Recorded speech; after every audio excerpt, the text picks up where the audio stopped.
In the first episode in this series, we looked at how some storytelling traditions at Marvel differed from those at Disney, and how the inclusion of Marvel characters in the parks would change the storytelling elements that frame Disney and even the Star Wars experiences. And it's not just adult language and adult themes. In the world of Marvel, there's no happily ever after.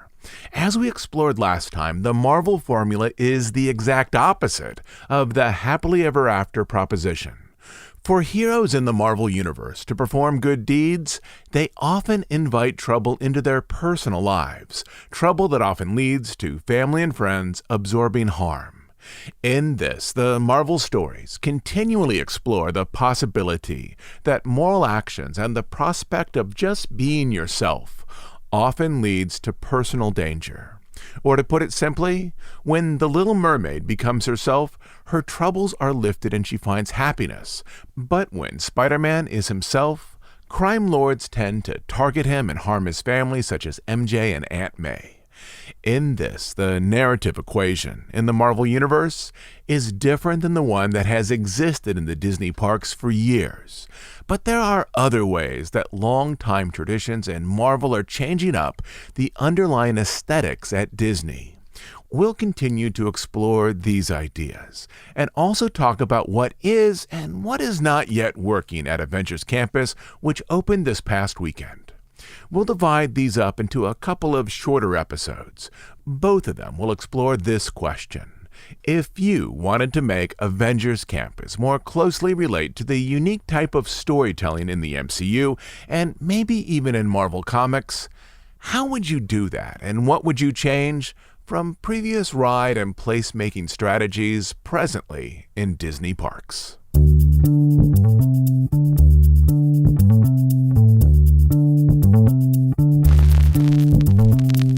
In the last episode, we started to look at the ways that storytelling traditions in the Marvel films and also the comics were different than those in many Disney films, such as Snow White and Dumbo, stories that are also a large part of the Disney parks.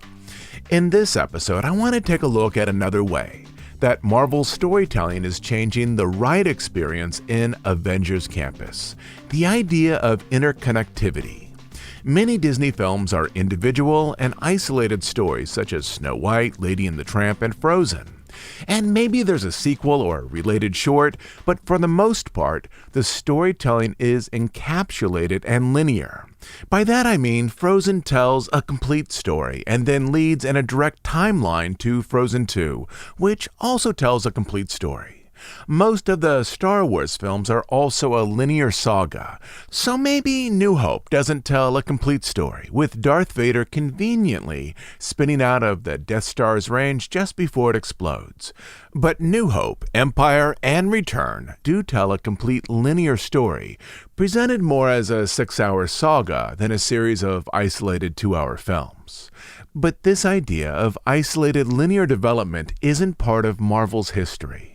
In the comics, a storyline might begin in The Amazing Spider-Man, but then jump to Daredevil and finish up in the Fantastic Four, all of whom are superheroes based in New York City. That is, Marvel is more of a universe where characters and stories move between their narrative neighborhoods than an environment where characters remain in their isolated stories. This also happens in the movies. There are movie series in the MCU, such as Captain America, Guardians of the Galaxy, and Thor, and in these movies, story elements move from series to series. Also in these movies, just like in the comics, the characters in the Thor films, for example, seem to be aware more or less of what is happening, say, in the Captain America films. Since the inception of Imagineering, designers at Disney have looked for ways to replicate the cinematic experience inside of Disney parks. And so the question here becomes this. If, in the Marvel areas, you want to play with the familiar idea of interconnectivity, how would you communicate that through rides, attractions, or themed areas? The answer to this question first began to emerge as designers created 2 Marvel-themed rides for the Hong Kong park and understood that stories in the Disney parks function differently than those in Marvel films and comics. Historically, Disney attractions, like the films, have been isolated experiences, outside of a loose geographic theme. Pirates of the Caribbean and the Haunted Mansion share no meaningful connection in terms of characters or ride experience. At Disneyland, the mansion appears to be located perhaps in the Garden District of New Orleans, and Pirates appears, at least to begin, in a swamp that is not too far outside of New Orleans. But that's about it. In 2019, when defining how the Avengers area in Hong Kong's Tomorrowland would work, Imagineer Scott Drake started to explain how interconnectivity would be arranged inside of the two relatively new Marvel-themed attractions, one based on Iron Man, the other on Ant-Man and the Wasp.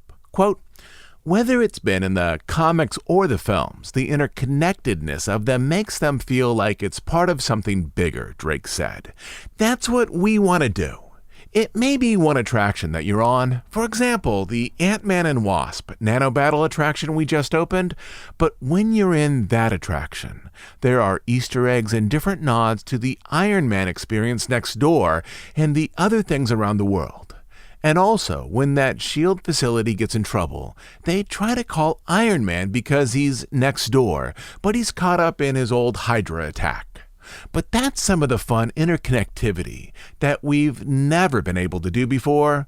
When you think about the Snow White attraction, she doesn't know that Dumbo is right next door.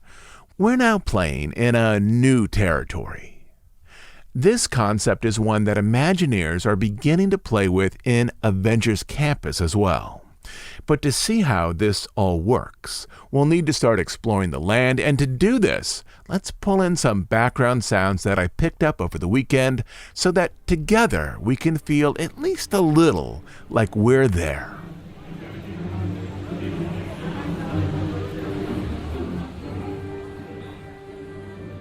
Even here with this walk-around sound clip, you can sense the difference between Avengers Campus and Galaxy's Edge. In general, Galaxy's Edge is filled with otherworldly ambient sounds, from the officious tones of stormtroopers to the mechanical whirl of speeders.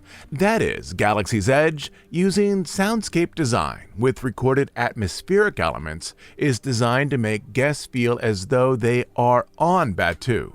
Characters in a Star Wars movie, such as Luke Skywalker, wouldn't hear the orchestral wonders of a John Williams soundtrack as they move from the bar on Tatooine over to the hangar. It's only the audience seated in the theater who hears those musical cues. So in Galaxy's Edge, in an attempt to create a deeper reality of the cinematic environment, designers used primarily atmospheric elements and sound effects in the land itself. That idea apparently is now over. All throughout Avengers Campus are speakers presenting background loops that offer familiar musical themes from the Marvel movies. Guests in this land are treated far more like a movie audience than inhabitants or actual visitors to the campus. In terms of a good comfort level for guests, I think this works better. The land itself is small for a single IP area. It's 6 acres, whereas Galaxy's Edge is 14 acres. Or to put it this way, Galaxy's Edge is nearly 2.5 times larger than Avengers Campus. And Cars Land right next door is twice as large as well. That is, Avengers Campus has the feel of a relatively small, intimate area with one main restaurant and bar, one new ride, one new indoor store, some outdoor stage areas, along with the existing Guardians of the Galaxy attraction. As we discussed last time, there's room for expansion here, with the Avengers building now empty, later being used as the entrance to an immersive attraction. The land itself is a small cluster of buildings whose architecture suggests different eras and different purposes. The area presumably began with the industrial building now used for the Web Slingers attraction, once used as a factory for Stark Motors. But then, as signage in the park explains, the area later became, quote, a restricted Stark Industries complex dedicated to top-secret research. Now its doors have been opened. It has been remade into Avengers Campus.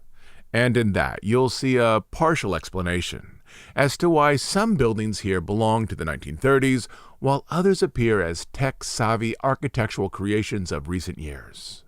This doesn't account for all of the themed sub-biomes in Avengers Campus, but more on that in the next episode. In terms of crowds, this past weekend was the closest I've seen to normal since the resort reopened. I'm sure the park is keeping to the state-mandated capacity related to COVID, but the people who were there mostly came to see Avengers Campus. To get into Avengers Campus, you need to have either a boarding pass for the Web Slingers attraction through the virtual queue system or wait in line to enter the land. The line to enter Avengers Campus at times this past Friday and Saturday was 4 to 6 hours long. Similar to Galaxy's Edge, the park gives out boarding passes for web slingers at 7 a.m. and noon via its webpage and app. And to get one, at least right now, you need to be online, ready to go right at 7 a.m. or noon. They are gone in seconds. If you have a boarding pass for web slingers, you can enter Avengers Campus without waiting in the entrance line. There were clearly some glitches this past weekend, which likely will fix themselves as the initial crowds taper off and as, after June 15th, when a yet-to-be-named list of COVID limitations in California are set to expire, the park will likely be able to increase capacity. But if you're going in the next few weeks, you should know that you likely won't be able to ride web slingers unless you have a boarding pass from the virtual queue system. Odds are you should receive a boarding pass. Presently, DCA, with COVID restrictions, can accept around 12,000 guests at a time, but that figure likely doesn't account for park hoppers. I'd add another 3,000 to 4,000 to account for that. Web Slingers is only seating one traveling party on each side of the ride vehicle, in essence in their own seating area, which can hold up to 4. A family of 4 completely fills it, a couple leaves half the seats open. Actual hourly capacity for this attraction is a bit of a guessing game here. People who've watched numbers, likely exiting the ride, have placed it as low as 800 guests per hour and as high as 1,050 guests per hour. The variance seems natural here, as it depends on how many families of 4 versus parties of 1 the ride takes on during the period counted. So if there are 15,000 to 16,000 guests at the park over a 12-hour period, counting park hoppers, about 8,000 to 9,000 should receive virtual boarding passes, and another 2,000 should receive standby boarding passes. So far, the ride, with only some minor breakdowns, has been able to accept most standby boarding passes by the end of the day. So somewhere in the neighborhood of 60 to 65% of the people visiting DCA should be able to experience web slingers each day. Again, there are some estimates in this, as Disney doesn't release actual throughput numbers. Without a timed boarding pass from the virtual queue, those wishing to visit Avengers Campus will need to wait in the standby line to simply enter the land. On Friday and Saturday, the line stretched all the way down to Pixar Pier and back. On Saturday, midday, I talked to multiple guests who told me that they had waited about 4.5 hours. On Sunday in the evening, you could enter the campus with little to no wait time. Again, some of these problems will fix themselves as the initial wave of interest in this new land tapers off in July and August, and as the resort is allowed to increase crowd density in Avengers Campus. Increased capacity will mean that more people can enter Avengers Campus, creating denser crowds. But increased capacity for the park overall won't necessarily increase capacity on the ride. Web Slingers uses a bench seat configuration with no separation between people. I'm guessing that at the California resort, the one traveling party per side may be in effect after June 15th, which may lower the percentage of visitors who can experience the ride, even as new rules raise the number of people who can experience the land itself. The queue area for Web Slingers leans into its industrial theme. You'll walk by walls assembled from what appear to be hastily laid brick, some of which is painted, with the paint and a nice touch appearing to have faded and chipped after years of exposure. Other wall areas are arranged from cement, some of which is cracked, and strips of corrugated metal. And remember, in our last episode, when we discussed how designers at Imagineering consulted with both Marvel Studios and those who created the comics, and then we speculated that, like at Galaxy's Edge, Avengers Campus would pull in references beyond the films. That proved to be true. In the queue, you'll find a new spotlight placard for new web computer engineer Doreen Green, who is better known in the comics as Squirrel Girl. You'll also find her bike in the caged locker in the pre-show area, and a jar of acorns in the web supplier's shop across the way. But Squirrel Girl isn't the only character from the comics pulled into the web slingers area. Other young engineers with placards include Moon Girl and Anome. Outside of the building is a massive and lovely piece of graffiti that is tagged Miles, referring to Miles Morales, who is an alternate universe version of Spider-Man. Miles also has a locker beautified with graffiti in the queue area as well. And as long as we're sidetracking to Easter eggs in this area of the campus, in my opinion, the best hidden element in this area is the Hulk tree. You'll find it outside the Web Slingers building, a massive, somewhat misshapen green tree between two far smaller trees. If you look near the base of the building, you'll find a runoff spigot which has clearly been sending out green sludge into the nearby garden. Above it, painted in red letters, a sign reads, "Caution, Gamma Radiation." The unique green growth of the tree matches Bruce Banner's unique green growth into the Hulk. It is simply the Hulk tree.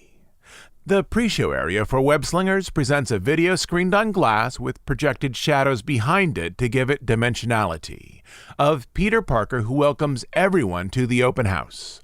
As he introduces a new piece of technology, the Spider-Bot, something of course goes wrong, and the bots quickly self-replicate and escape the building. Our job as guests is to capture them with webs. From here we move down the hall past a time clock marked 616, indicating we're still in the Marvel 616 universe on Earth, and then we slide into ride vehicles. At this point, in terms of a design conceit, the attraction begins to move into new territory, in that this is an attraction that wants to explore how a ride experience can imitate the type of interconnectivity that is central to the story progressions in the Marvel Cinematic Universe. This is an attraction that wants to speak to other ride and attraction areas in the park. In terms of the 4 game areas on the ride, the first screen is staged in the Stark Motors building, as the Spider-Bots continue to replicate at an alarming rate. The next screen presents Pim Labs, and for those who didn't catch the logo in the transition area, the game area opens with a giant pretzel, just like they serve next door at the Pim Test Kitchen. This isn't an ad for pretzels. It's a visual icon to let us know that we have now left the Web Slingers building and are moving through the campus. To put this another way, screen by screen, this ride shifts out of the Web Slingers building and takes riders on a tour of the area. In this, the ride is also starting to connect with other character areas and narratives in Avengers Campus, such as Ant-Man and Giant Man. While in the Pim area, one of the Spider-Bots is hit with a ray that turns it into a giant version of itself, similar to Ant-Man in the film version of Civil War, or that gigantic pretzel we saw at the start of this screen. The transition to the third game screen offers only a logo, and that logo belongs to the Tavon Collection, which is the building for the Guardians of the Galaxy attraction. The attraction in this screen shows Spider-Man moving through the collection, through those jars, cages, or are they enclosures that are arranged throughout the Operation Breakout experience. The final game screen is arranged atop the Avengers building, focused on the blue Quinjet. In the background, you can even see the sand-colored rise of the Guardians of the Galaxy Operation Breakout building. And then, once the battle around the Quinjet is over, the ride vehicles presumably circle back to the Stark Motors building. So, to think of it this way, Part of this ride presumably takes place inside of another ride, which is similar to how parts of the Thor story take place inside of films arranged mostly around other characters. The Marvel attractions in this way are trying to speak a similar type of narrative language as the Marvel films and comics. The ride is extremely quick, just a couple of minutes. And my guess is, on your first time through, I doubt you'll be able to do more than experiment with how the web-slinging action works, how to aim at a spider bot on the screen, how to move your hands and arms so that the web line targets the object you've selected. But like Toy Story Mania, Web Slingers was arranged as an attraction to be ideally experienced multiple times.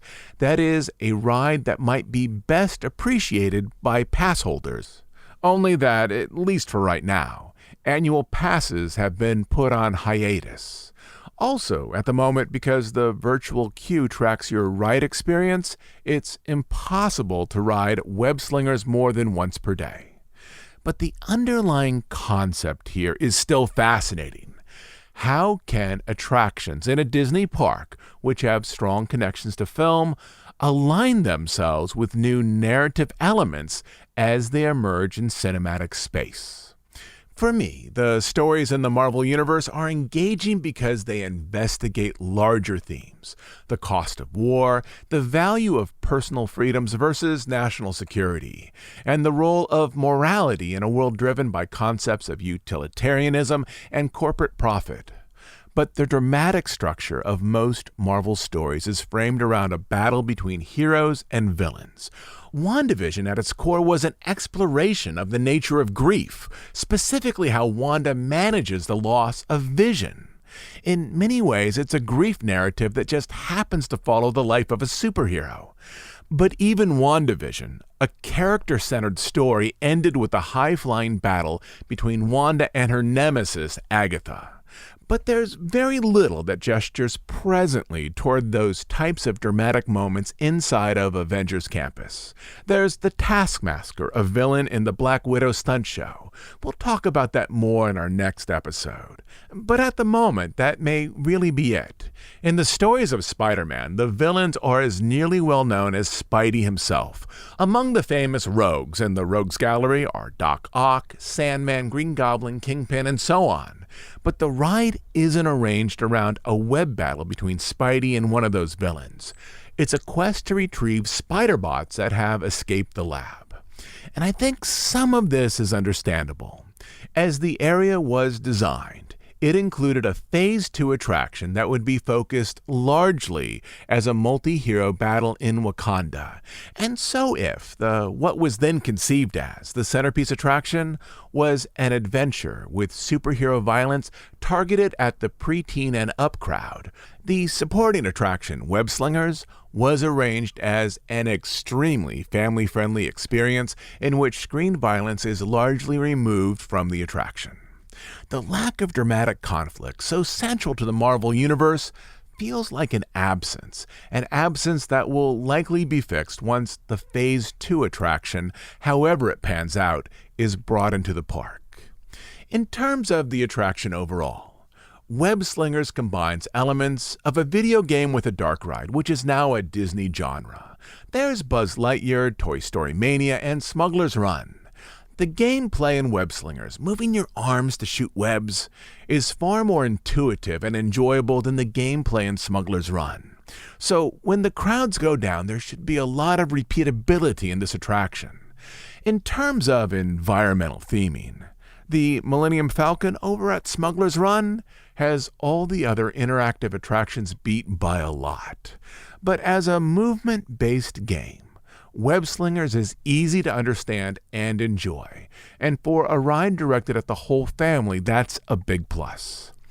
I think the key to enjoying this land is to have realistic expectations, maybe not to buy into the advertising campaigns too deeply. But around Disneyland, there are many small areas that provide memorable and enjoyable experiences. New Orleans Square, for example, is about 3 acres, about half the size of Avengers Campus.